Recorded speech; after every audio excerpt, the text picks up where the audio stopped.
इसकी मद भरी।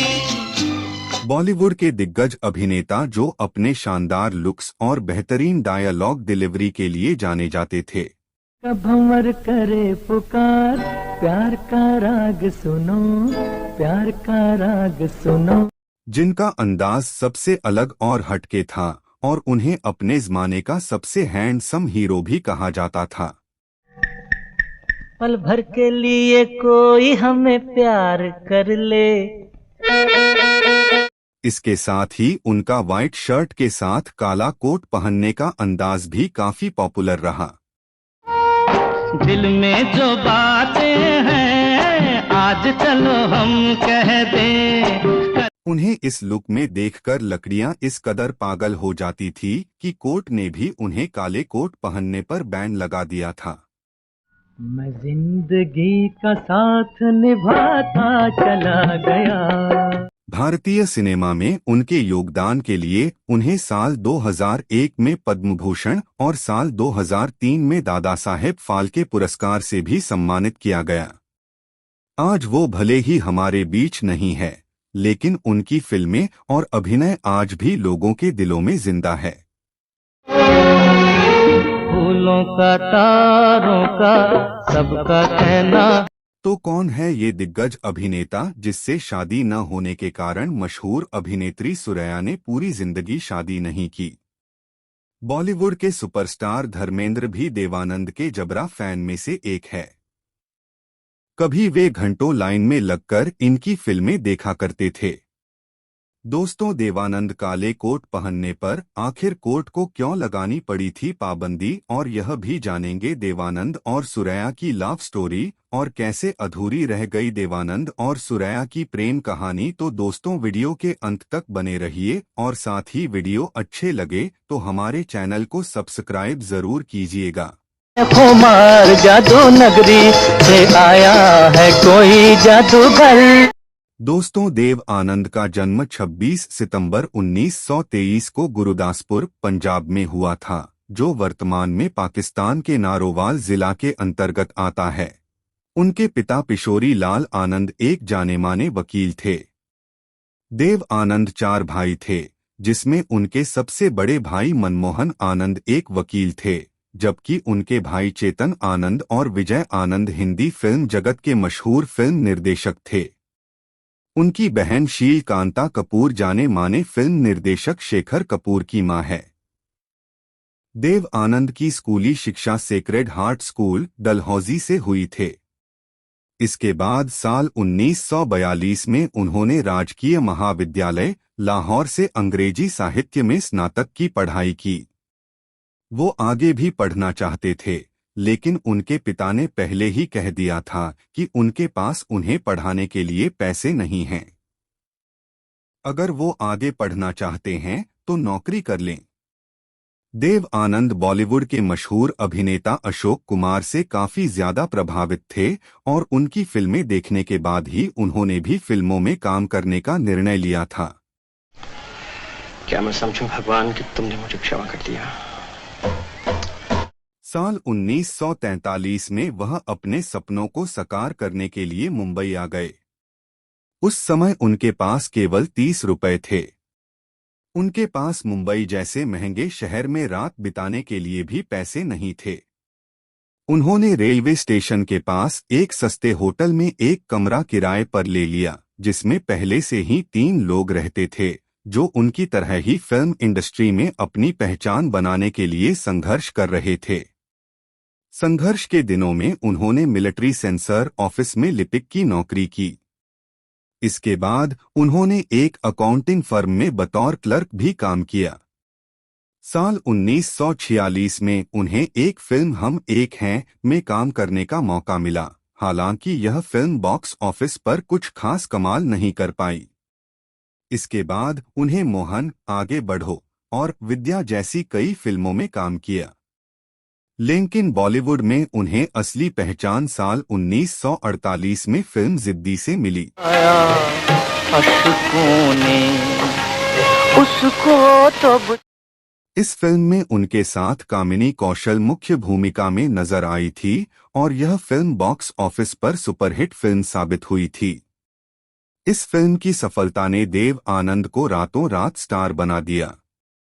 इसके बाद उन्होंने पीछे मुड़कर कभी नहीं देखा और बॉलीवुड को एक से बढ़कर फिल्में दी। हम तुम हो गए दीवान। साल 1949 में उन्होंने अपने बड़े भाई चेतन आनंद के साथ मिलकर खुद की एक फिल्म कंपनी नवकेतन फिल्म्स की शुरुआत की। साल 1951 में उन्होंने कल्पना कार्तिक के साथ फिल्म बाजी में काम किया, जो बॉक्स ऑफिस पर सफल रही। पे भरोसा है तो ये दाव लगा ले दाव। इसके बाद उन्होंने कल्पना कार्तिक के साथ आंधियां और टैक्सी ड्राइवर जैसी कई सफल फिल्मों में काम किया। साल 1985 में देव आनंद की फिल्म हम नौजवान में बॉलीवुड की मशहूर अभिनेत्री तब्बू बतौर चाइल्ड आर्टिस्ट नजर आई थी। सन 1959 में उन्हें फिल्म काला पानी के लिए सर्वश्रेष्ठ अभिनेता के तौर पर फिल्म फेयर पुरस्कार से सम्मानित किया गया।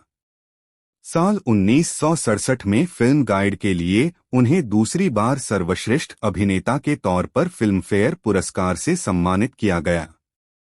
इसके बाद साल 1992 में film fair lifetime achievement award, साल 2003 में दादा साहेब फाल्के अवार्ड और साल 2001 में देश के चौथे सर्वोच्च नागरिक सम्मान पद्म भूषण अवार्ड से सम्मानित किया गया। बॉलीवुड के सदाबहार अभिनेता देव आनंद अपने जमाने के फैशन आइकन माने जाते थे।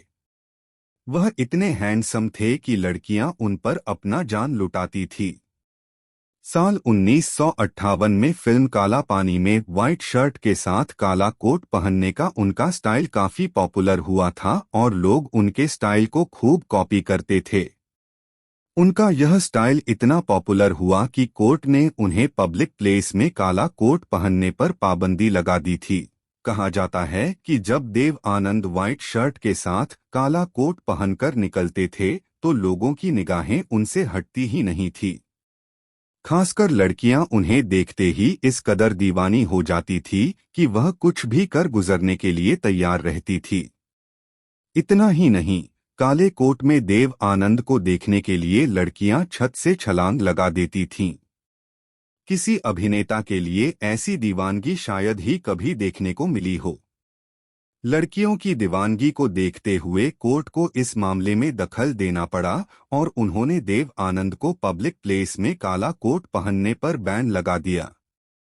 सिनेमा के इतिहास में ऐसा पहली बार हुआ कि किसी एक्टर के पहनावे पर कोर्ट को एक्शन लेना पड़ा था।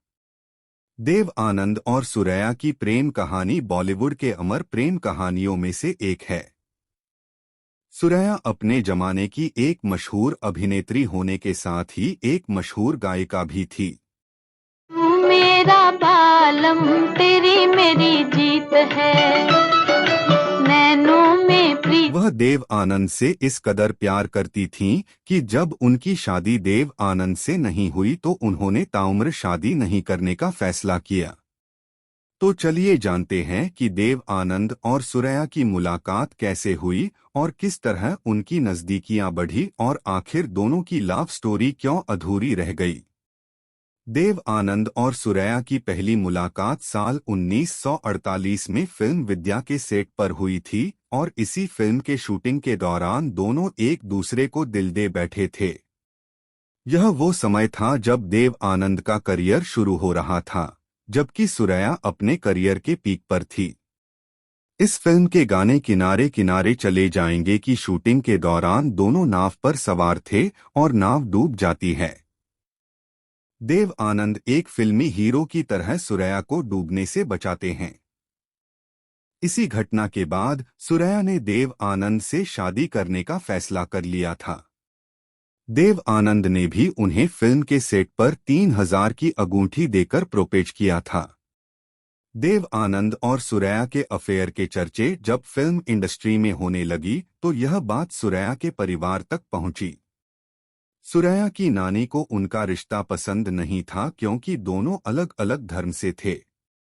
सुरैया के घर में उनकी नानी की चलती थी। जब उन्हें दोनों की अफेयर की भनक लगी तो उन्होंने देव आनंद को घर आने पर रोक लगा दी। इतना ही नहीं, उन्होंने सुरैया पर भी पाबंदी लगानी शुरू कर दी। हालांकि सुरैया की मां को देव आनंद बहुत पसंद थे।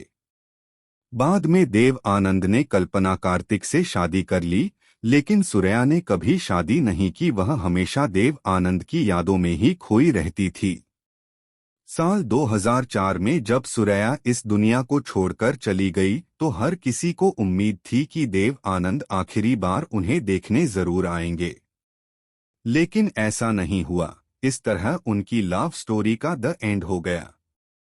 अपने जमाने के मशहूर कलाकार देव आनंद पर लड़कियां इस कदर फिदा रहती थी कि कोर्ट को उन्हें काले कोट पहनने पर बैन लगाना पड़ा था। लेकिन देव आनंद का दिल बॉलीवुड अभिनेत्री कल्पना कार्तिक के लिए धड़कता था। देव आनंद और कल्पना कार्तिक की शादी का किस्सा भी काफी चर्चित रहा था। दोनों ने लंच ब्रेक में ही शादी रचा ली थी। फिल्म अभिनेत्री सुरैया से रिश्ता टूटने के बाद देव आनंद की जिंदगी में कल्पना कार्तिक की एंट्री हुई थी। कई फिल्मों में साथ काम करने के दौरान देव आनंद का दिल कल्पना कार्तिक के लिए धड़कने लगा था। कल्पना कार्तिक की गिनती उस समय बॉलीवुड की टॉप अभिनेत्रियों में की जाती थी। देव आनंद और कल्पना कार्तिक की पहली मुलाकात साल 1951 में फिल्म बाजी के सेट पर हुई थी। चेतन आनंद द्वारा निर्मित यह फिल्म कल्पना कार्तिक की पहली फिल्म थी। अपने फिल्मी करियर के दौरान कल्पना ने केवल 5 फिल्मों में ही काम किया और हैरानी की बात यह रही कि इन 5 फिल्म में देव आनंद ही उनके हीरो रहे, जो रियल लाइफ में भी उनके हीरो थे। फिल्म बाजी के बाद साल 1952 में फिल्म आंधियां और साल 1954 में फिल्म हाउस नंबर 44 में भी दोनों ने साथ काम किया। साल 1954 में फिल्म टैक्सी ड्राइवर के सेट पर दोनों को एक दूसरे से प्यार हुआ और फिर एक दिन दोनों ने लंच ब्रेक में ही शादी कर ली। शादी के बाद साल 1957 में कल्पना कार्तिक एक बार फिर देव आनंद के साथ फिल्म 9-2-11 में नजर आई थी। दोस्तों, देव आनंद की मृत्यु 88 साल की उम्र में हार्ट अटैक से लंदन में मृत्यु हो गई। हिंदी फिल्म जगत में करीब 6 दशक तक अपने अदाकारी का जादू बिखेरने वाले देव साहब ने 2011 में दुनिया को अलविदा कह दिया। मृत्यु के बाद उनके पार्थिव शरीर को भारत नहीं लाया गया। उनके परिवार ने लंदन में ही उनका अंतिम संस्कार किया। तो दोस्तों, आपको देव आनंद की कौन सी फिल्म या किरदार पसंद आया था, हमें कमेंट में जरूर बताइएगा। ऐसी ही और दिलचस्प कहानी जानने के लिए आप मेरे चैनल को सब्सक्राइब भी कर सकते हैं। बस बेल आइकन दबाना मत भूलिएगा। धन्यवाद।